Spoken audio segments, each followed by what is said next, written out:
Bob, thank you for coming in. We haven't done anything like this, and it's fun to have you here. Well, thanks for having me. I'm the guinea pig, I guess, so they're trying this new program out. But happy to be here. I'm Bob Knakal. I am a real estate broker. I've been selling buildings in New York for 40 years. For 26 of those years, had my own firm, Massey Knakal, which we sold to Cushman & Wakefield in 2014. And spent 3.5 years at Cushman as chairman of New York Investment Sales. I went to JLL. I was there for 5.5 years as chairman of New York Investment Sales, and now I started my own business again, getting back to my entrepreneurial roots. BKREA, which is capital markets and investment sales firm here in New York. We're starting something out here. We're calling it Knakal in 60. We're going to ask you some quick questions in 60 seconds. Favorite restaurant in New York City? Favorite French restaurant, Margarelle on 63rd Street, fantastic. And favorite Italian, Come Prima, Madison and 72nd. Awesome. Favorite musician?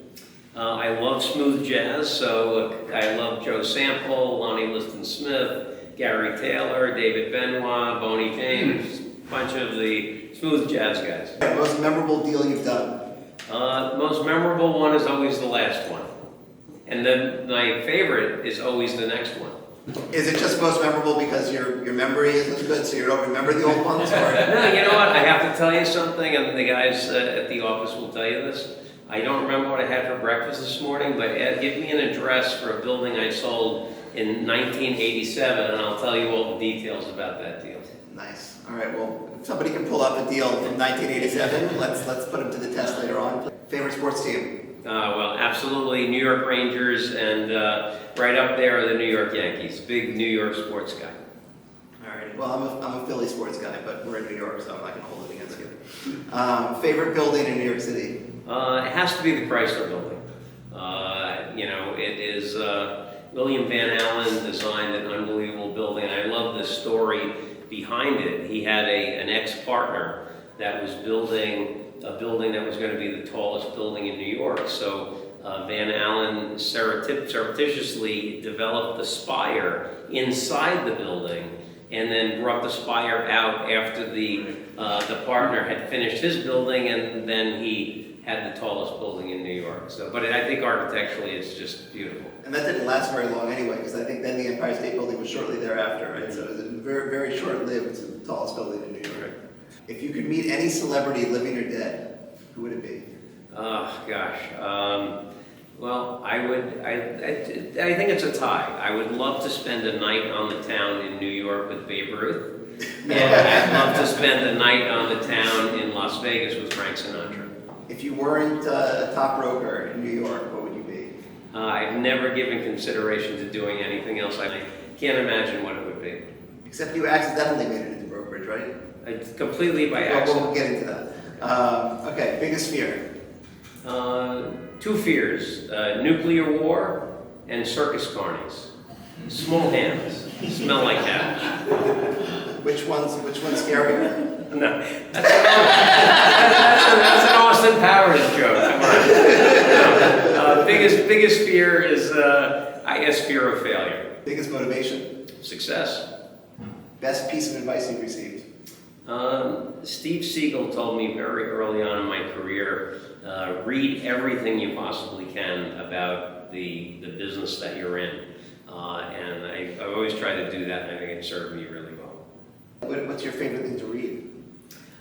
Favorite thing to read are books that lead to, I think, success or probability of success in any sales business. And I think that there actually should be a curriculum in college about this. Most of the stuff we learn in college you don't apply in your life, but things like persuasion, negotiating, human behavior, likability, the whole Dale Carnegie, winning How to win friends, influencing people. Those are the things that actually there should be a whole curriculum in college about, because I think those things, if you're dealing with people, and almost every job in the world you're dealing with people, I think those skills will help you excel and succeed more than anything else.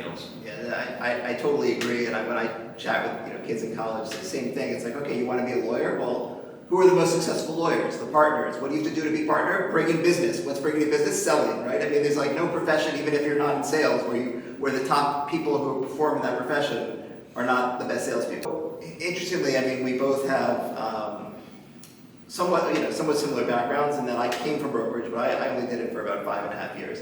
And I was mostly on the leasing side. Obviously, you've been in brokerage for a little bit longer than that. For me, having started CompStak, I started CompStak because I saw a problem in brokerage. I saw a problem in the way we were sharing data, and the fact that nobody was compiling the kind of data that we were using every day in a comprehensive way. It seemed kind of silly, right? I'm curious, what has made you tick in brokerage? What has made you want to continue in it and grow in it? And then we'll talk more about data too. Yeah, well, Michael, I think what makes me continue in it, and I did have a period of introspection after we sold the business. We sold the business for $100 million. It was a life-changing thing. And so I was under contract at Cushman, so I had to keep brokering, but I thought to myself, okay, what do you really want to do now? Do you want to just, phone it in for a couple of years and then hit the beach? Do you want to start buying property? And it occurred to me that I truly enjoyed being a broker. And so I decided to keep doing it, and people ask me why, what is it about it? And I think it's interesting how people talk about kids on their cell phone today and how the cell phone gives them a dopamine rush all the time, and so they get addicted to it.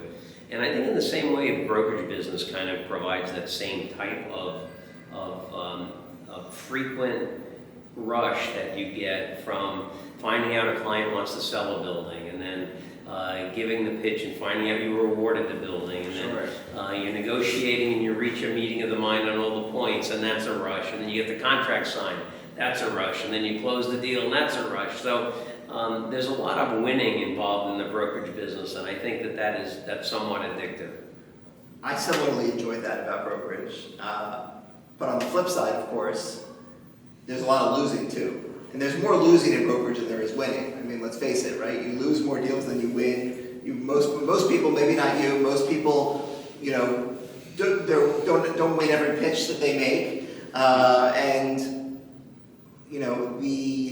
the biggest frustration that I had as a broker was that my success was not directly correlated to my effort, right? You can work really, really hard. You can do the best work you've ever done on a deal, and your client can just decide, what? Our priorities have changed. We're not going to move forward on this, right? Well, it's a combination of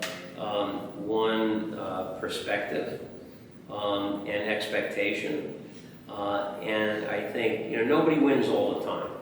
So I think you have to understand what your probability of success is, and then do everything you can to increase that probability. Now, if you look at the Manhattan market, for instance, south of 96th Street, there's 27,649 buildings. The average turnover rate of that stock of buildings over the last 40 years has been 2.6%.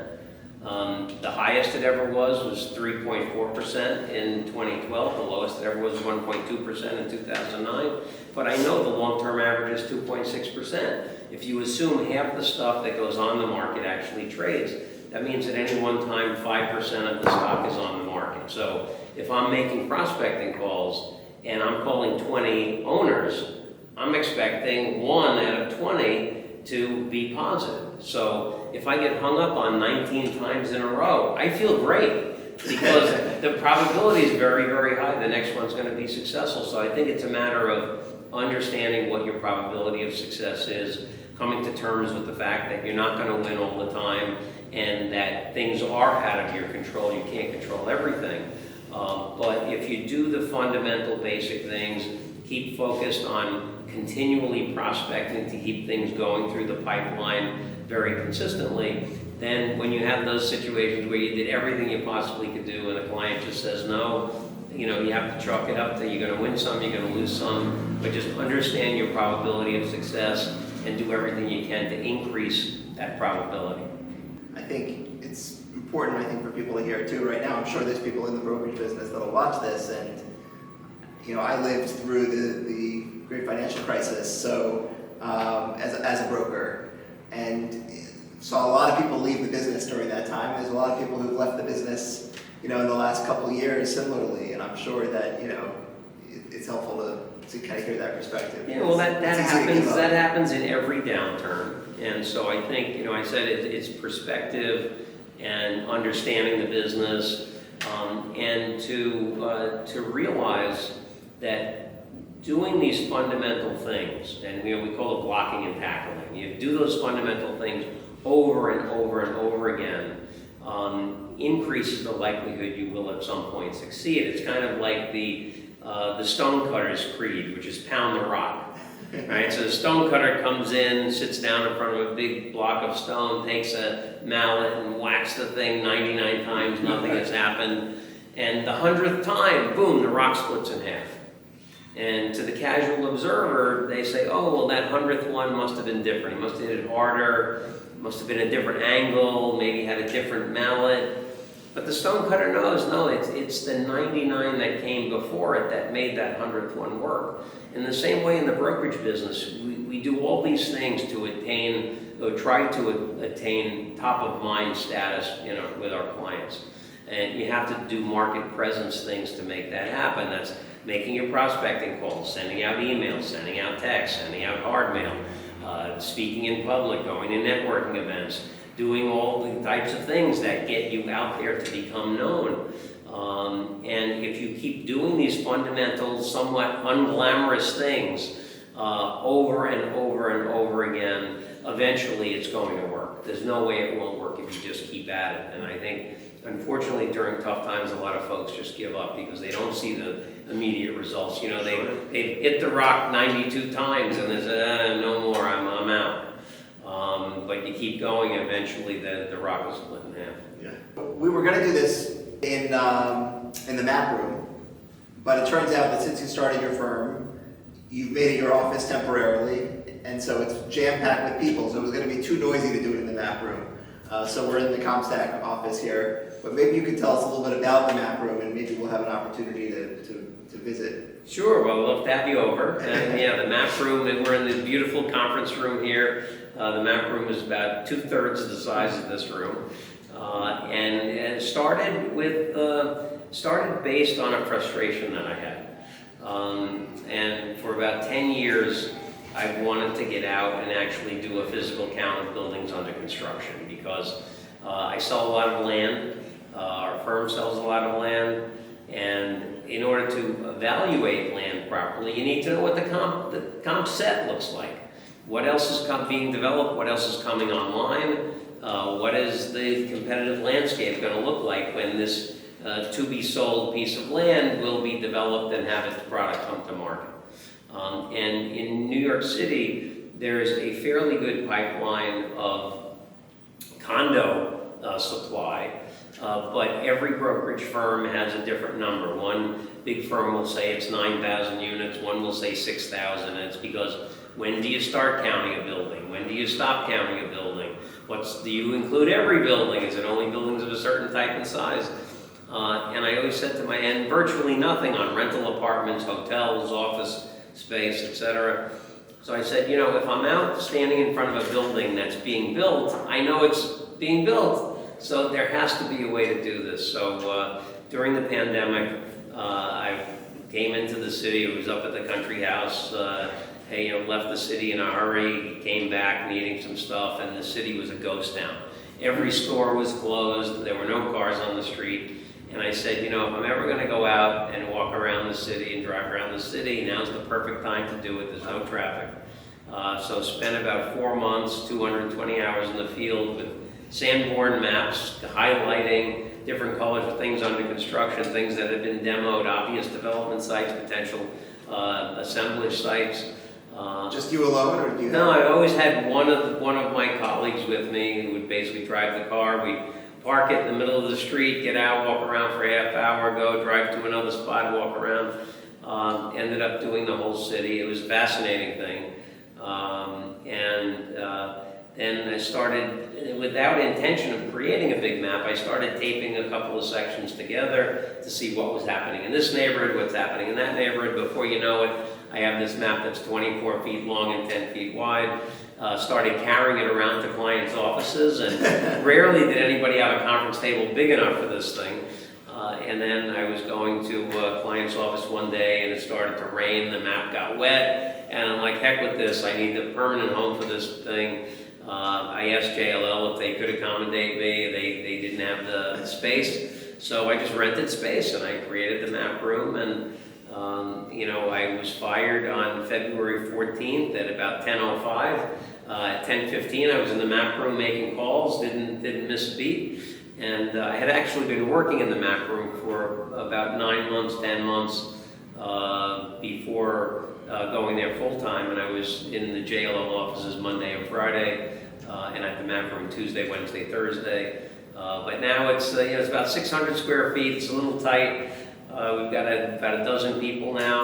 So, just 2 people gathering all this data, and then was it all written down on the maps, or do you store it in a database separately that references the map? No, we how did that all work? color-coded the map, came back, and followed up with thousands of hours of research.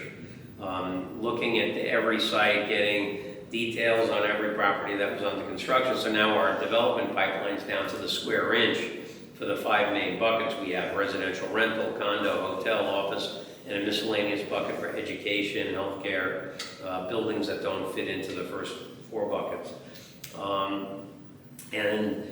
Then we doing a comp study of land sales going all the way back to 1984.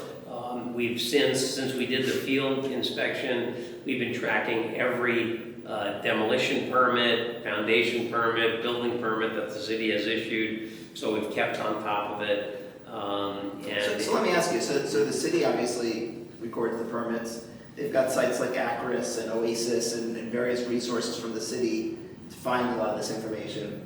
What's the kind of information that you're getting walking the streets, looking at these buildings or looking at these sites that's different from what is available either publicly or through other data providers? Or is it that it's not so much different, it's just more tangible?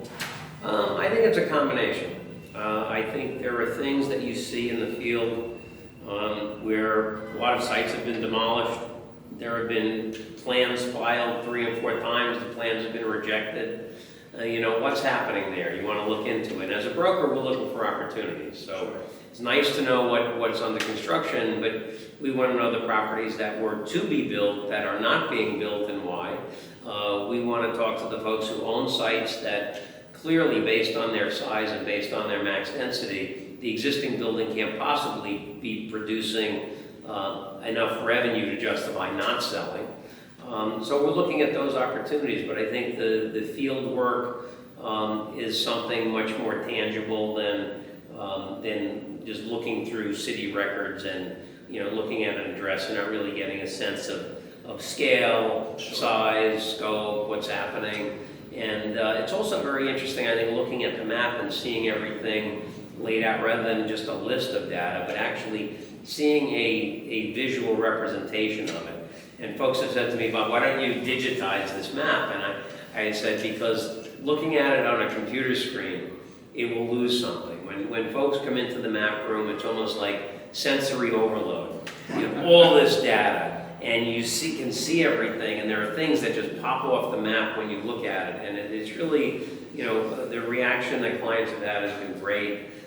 People come in, before you know it, an hour and a half, 2 hours have gone by, and we're talking about different transactions and developments and neighborhoods, and we're always, the highlighters are always working when folks come in, because we're always learning something new and adding to the map. Yeah, I don't disagree with you. When I was a broker, I was at Grubb & Ellis, but all the firms had these big maps that they would print. I don't know if they still print maps, just the generic map of the city, with the layout of the submarkets that we had for the firm and some various color coding, but not at this kind of scale or granularity that you have. But I had it pasted up behind my desk, and I would just reference it all the time. In fact, I then brought one of those maps with me when we started CompStak and put it on the wall of our first office, because there is something very tangible and just like the quick ability to reference that kind of information in a visual way like that. Right. It adds a lot of value. what you did, that process of going through the city and looking at every property, you effectively made all of New York City your territory. At Massey Knakal, you pioneered this territory system where everybody had to understand the ins and outs of their neighborhood, right, their territory. But when we chatted before, you spoke a little bit about the fact that you changed your mentality on the territory system a bit. I'd love for you to share a little more on that, how you think about that. Yeah, no, I think, at Massey Knakal, we created a very distinct competitive advantage with this territory approach. And it really came out of a realization that the real estate business really is not as much about real estate as it is about information and relationships. So we said, how do you get great information? And back, in the 80s when we started, the publicly available information was very, very opaque. What was available was highly inaccurate. So we had our folks dig into their neighborhoods and get to know everything that was making that neighborhood tick. And, we would talk to owners, we talked to tenants, we talked to the mailman. If we couldn't get ownership information, we'd call up a tenant and say, hey, we're Joe from the fire department. You got some really bad fire violations. I got to talk to the owner right away. And we'd always, 90% of the time we'd get the ownership information. So you did what you had to do, but having that knowledge of the neighborhood was a way that we specialized, and that specialization was a way to differentiate ourselves from other brokers, and that differentiation created a competitive advantage. Today, I think because publicly available information is so voluminous and so highly accurate that the geographic orientation is not nearly as important as product specialization is. So I think you focus on one product type, then as a broker, you have two main assets, your knowledge and your time. You're always trying to increase your knowledge base, but you can't make more time, so you have to use time more effectively. So if last week I sold a retail property, an apartment building, and an office building, and this week I'm pitching an office building, that owner wants to hear everything about the office building I sold last week, couldn't care less about the apartment building or the retail property. And so 2/3 of the time I spent closing deals last week is not helping me this week. But if I had sold 3 office buildings last week, and everything I did last week is helping me get this week's assignment, that's the way you effectively create time, use your time better, and I think that is a more effective way to implement the brokerage business today as opposed to geographically. Now, I think there needs to be a geographic parameter set on top of the product specialization, but the product specialization is more important than the geography today. Is there an extreme by which you think someone who has a very strong product specialization can be doing deals throughout the country? Or do you think, what's the level of granularity of geography that you need to focus in on when you think about that overlay? Well, I will say, I'm sharing with you what has worked for me. A lot of brokers do stuff all over the place and are very successful.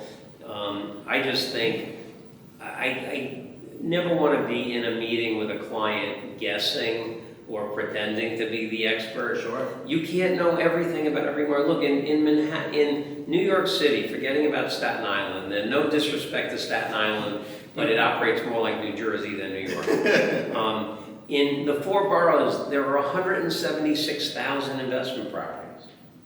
There are 480 neighborhoods. No one person can possibly know everything about all those neighborhoods. So how are you going to deliver a great quality execution to your client if you're not really an expert? And so, can you do a deal in Milwaukee? Maybe you get to know a little bit about it, but are you really an expert in Milwaukee? And then you're in Idaho, and then you're in Miami. I think that's very, very challenging to do that unless you had boots on the ground to really understand the market. So I think having the product specialization, but within a geographic setting, is the way to go. What's more important, understanding the data or the relationships?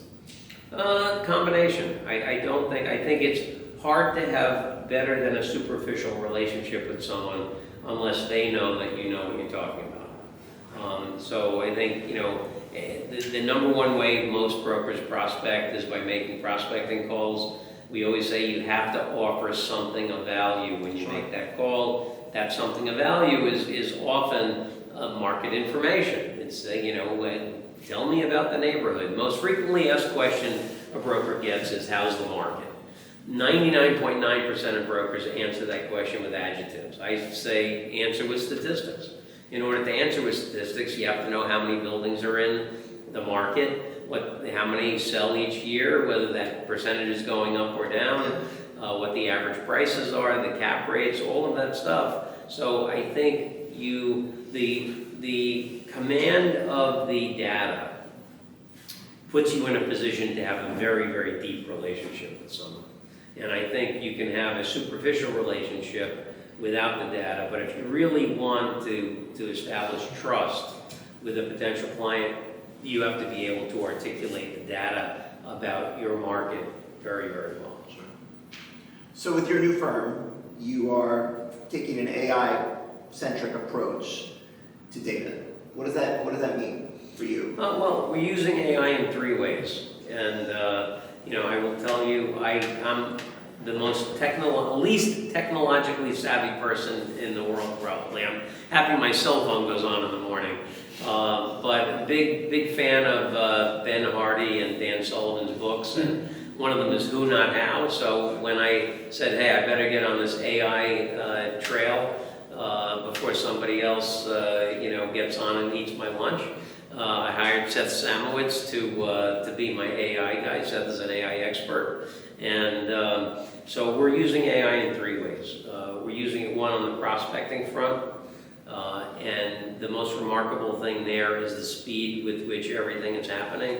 The new, cool, great thing that came out 2 months ago that we thought was the greatest thing ever is being replaced today with something that's bigger, faster, stronger, and the old thing is an antique already. So we're using it on the prospecting front, we're using it on the deal execution front, and then we're also using it on data interpretation. And data interpretation is where I think AI has the most potential to be extraordinarily powerful, but it's going to be the most difficult for the industry to use based on the data sets that exist in the market, which for the most part are not very good.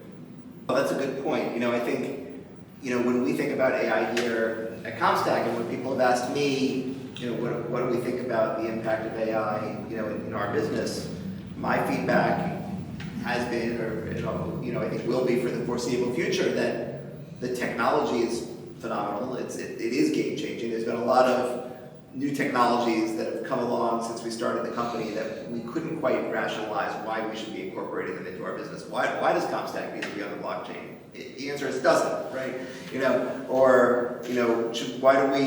we do an ICO or an NFT or what other related information doesn't necessarily make sense, but AI obviously makes sense, and AI works with data. But my feedback has been that the insights you get from the AI is, to your point, is only as good as the data underlying it. And so we feel great to be in this market because we have unique proprietary data that nobody else has, and so we can do more with that data via AI than anybody else can.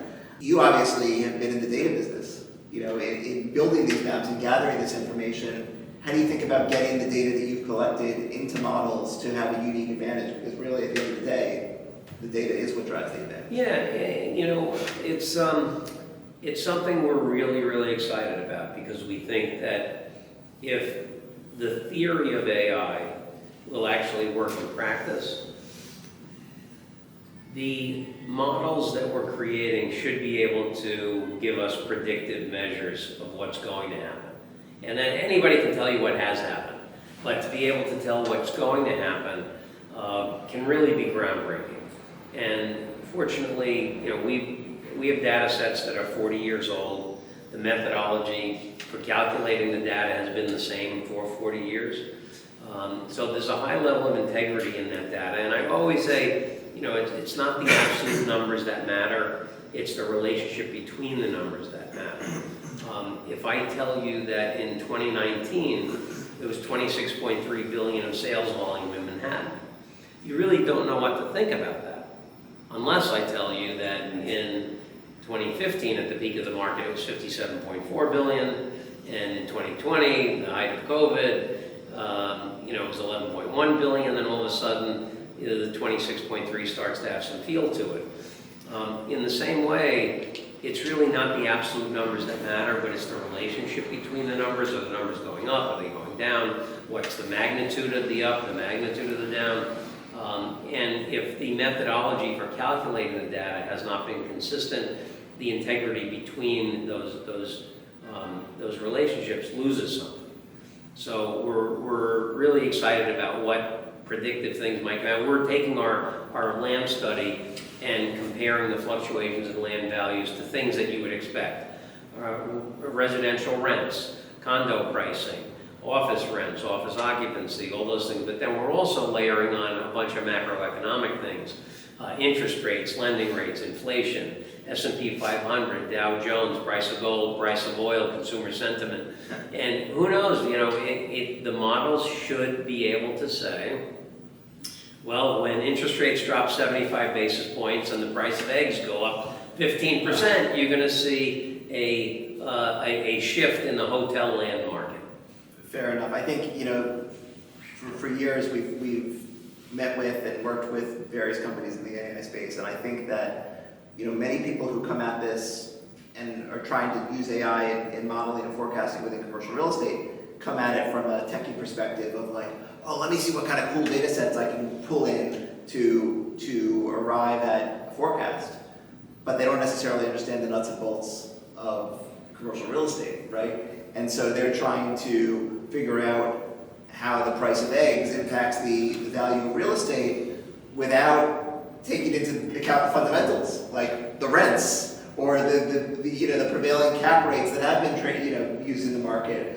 The price per square foot that typically is in that market. Right, and then understanding what really are the pushes and pulls that make these things go in different directions. Like we thought about, looking at it, we have the data not only on values fluctuating, but the volume of transactions and what's likely to be a push and pull there. And we found over the years that tax policy is highly, highly correlated to the fluctuations in the market. And in fact, if you look, one of the things I find interesting is that our policymakers today are really making it much worse than everything needs to be. But they don't use common sense a lot of time. In fact, they with the whole conversation about the new 485X and the Affordable New York, the 421A, and these tax abatement programs, a lot of politicians are saying, well, you know what, it's just a free giveaway to developers. We don't need to do that to have development happen. And my answer is, well, in the last year of the 421A program, in Manhattan, south of 96th Street, there was 1.6 million buildable feet of residential rental sites sold. 2 years later, 38,000 feet. Last year of Affordable New York, 1.5 million buildable feet of residential land sold. 2 years later, 68,000 feet. So the numbers don't lie. It's very clear that you need these tax abatements in order to stimulate development and create supply. But these are all things that are being baked into the model, so it is a very technical, analytical approach, but we're layering on the common sense and looking at the factors within the industry that will impact them. Exactly. I think that's the key thing, right? Is you need to layer the fundamentals, and then once you've nailed down the fundamentals, then you can layer in these alternative data sets and get the really interesting insights from them. But without the fundamentals, those alternative data sets could give you maybe some weird outcomes. Right. Would love to take it a little bit of a different angle, and wanted to ask you about your baseball card. Tell us a little bit about where the baseball card came from. Sure. Well, the baseball card actually started just as a goof. I have a client who I've done several deals with over the years. Hadn't transacted with him for about 6 or 7 years.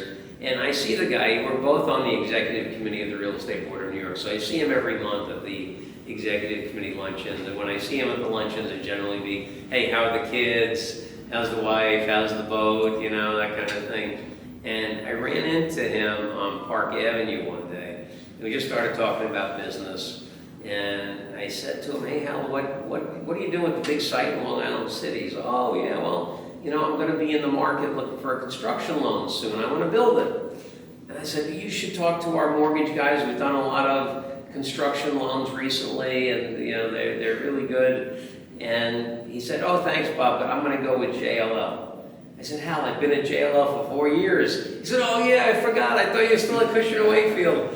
So I said, you know, how do I tell this guy, or, you know, convey where I am? You know, there's a lot of movement in the brokerage business. And as a kid, I collected baseball cards. I loved baseball cards. And I was the kid who always looked more at the back of the card than the front of the card.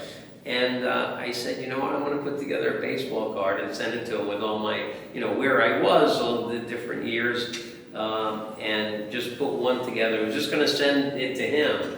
And the guys in the office were like, hey, BK, this is the coolest thing we've ever seen. You know, you got to do a lot of these. And one thing led to the other, and I'm on version 4 now. And I probably autographed 25,000 of these things. And it kind of went viral on social media, and it's been a neat thing. So it's kind of a unique marketing approach that started as just a goof and turned into something. I told Bob that I wanted him to sign a rookie card for me, because I don't want one of these 25,000 cards that everybody else has. I want something of a limited edition variety, so that I've got appropriate resale value on it. Keep that in mind. Yeah. But so we alluded to the fact that you stumbled into brokerage accidentally. I think it's a funny story. Maybe you could recall for us how that happened. Sure. I'll take you back to 1981. A freshman at the Wharton School. And like every other Wharton kid, I wanted to be the next Gordon Gekko and take over Wall Street.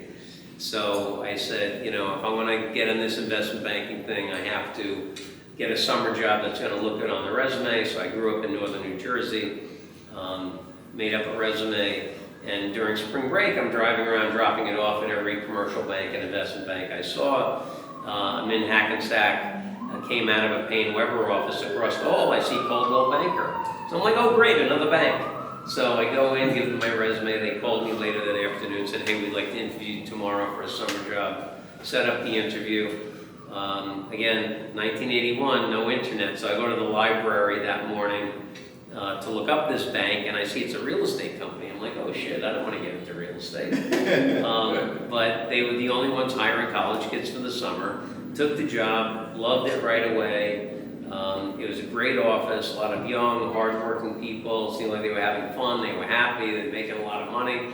And I absolutely loved it. First summer, I was in their data bank market research program, driving around Morris County, logging information on all the commercial buildings I saw. And then I went back my next summer, ran that summer internship program.